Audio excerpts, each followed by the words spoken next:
Our next unit is jazz. Jazz is America's music. It was started by African Americans in the southern United States. Where did the word jazz come from? It's believed that it comes from the word jasm, a now obsolete slang term meaning spirit, energy, vigor, spunk, and it dates back to 1860. As I said, the roots of jazz are African American. We have in jazz a blend of elements of several cultures. There is a West African emphasis on improvisation, percussion, and call and response techniques, and Caribbean dances. The American brass band influence on instrumentation is also present, and European harmonic and structural practice are used. Even Italian opera is in the mix. The music characteristics in jazz are: the tone color is usually 3 to 5 players in early jazz in a combo format. The backbone of any small jazz group is the rhythm section. It gives it life and, of course, pulse. It is made up of the piano, bass, and percussion. The main solo instruments are trumpet, trombone, saxophone, and piano. Another huge characteristic of jazz is improvisation, which is really at the heart of jazz. Jazz is really created and performed simultaneously because performers improvise. But they usually stay within a harmonic structure. Improvisation happens on the chorus, which is a repetition of the melody, but with variation, i.e., that's where you get your improvisation. The melody is stated, that's A, then there is variation upon it. We can have change to B, and then improvise on B, and return back to A. Form is usually AABA, and 8 bars to each section. This is based on the rhythmic cycle of African music and popular song, where the form is usually some sort of ABA. In rhythm, we have syncopation, and swing is certainly part of jazz.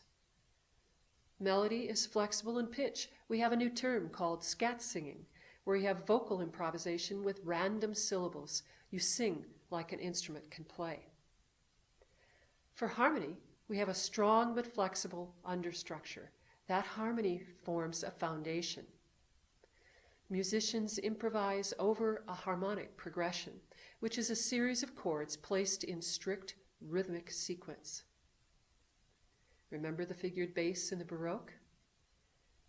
With jazz, it's usually tonal and consonant. The texture can be monophonic, homophonic, and polyphonic, but usually it's homophonic. An important development with jazz is that the player became more important than the composer of the music. Our first genre of jazz is ragtime. Rag means play in a specific syncopated style, probably from the ragged rhythm that is used. It came from the Midwest, Chicago and Missouri, and reached New Orleans in the 1890s. Scott Joplin was the leader. Another genre within jazz is blues.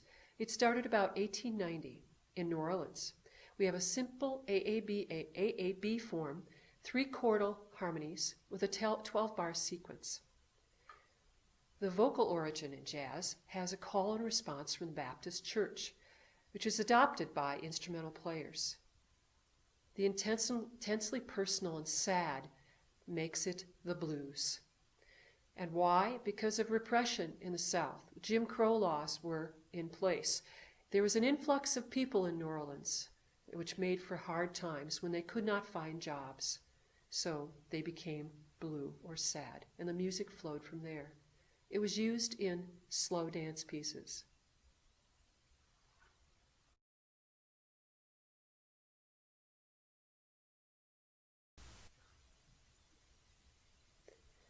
Robert Johnson was a blues singer and guitarist whose vocal phrasing and guitar style of playing influenced many, including rock musicians like Eric Clapton. He was one of the first to be inducted into the Rock and Roll Hall of Fame's early influence category.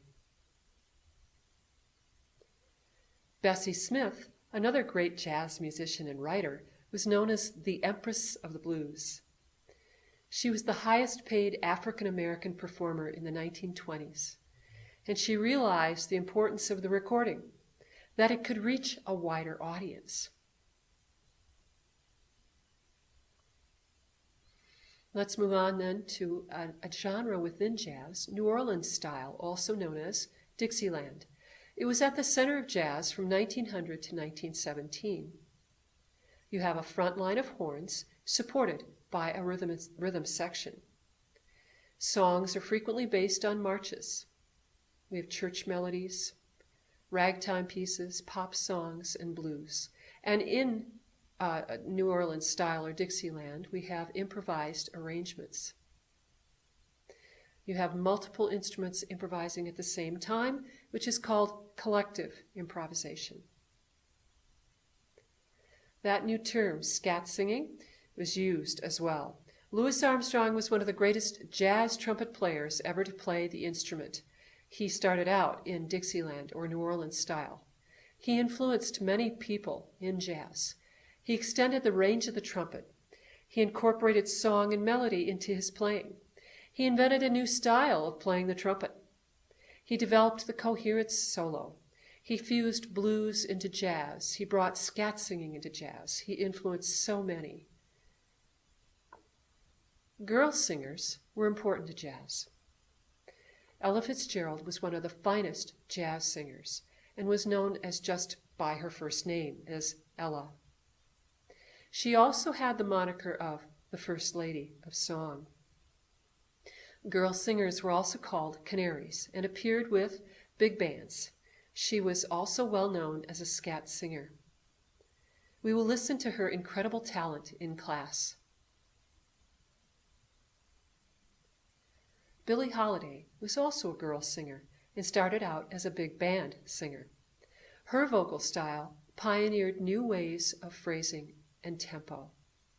Let's move on then to swing, which was popular from 1935 to 1945, known as the swing era. World War II brought its demise. Examples of swing band leaders were Duke Ellington, Count Basie, and Benny Goodman. In swing, music was written down. In the rhythm section, you have the piano, a drum set, and a bass, possibly guitar in a swing band. Swing music was primarily for dancing. Large bands were known as big bands, and they had 15 to 20 players. The melody was usually performed by groups of instruments rather than by soloists. Others accompany with background. This is known as riffs, those accompanying melodic phrases done by the larger band while a soloist is playing. Duke Ellington was the most important swing band composer, arranger, and conductor. He composed more than 1,000 pieces. He also broke the 3-minute sound barrier imposed by the 78 RPM record, creating extended jazz compositions. He also said, and I quote, "Jazz is music, swing is business." Another genre in jazz is called bebop. It was for listening instead of dancing. It is said that it's called bebop because of the notes. They sound like they're cut short.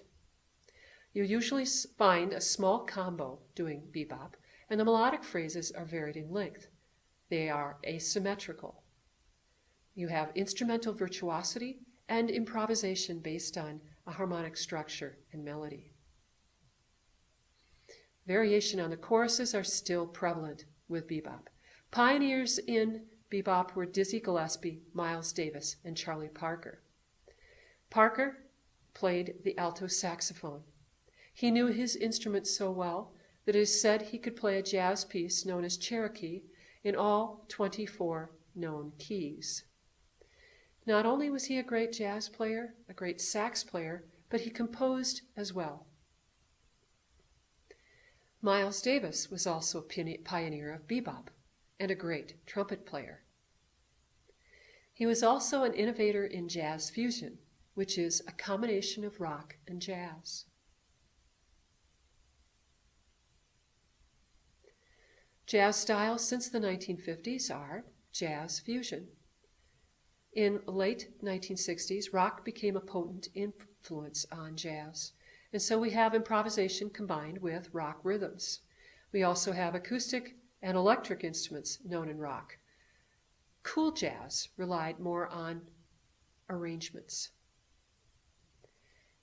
Free jazz is similar to chance music and is sometimes referred to as avant-garde jazz. It can often be atonal.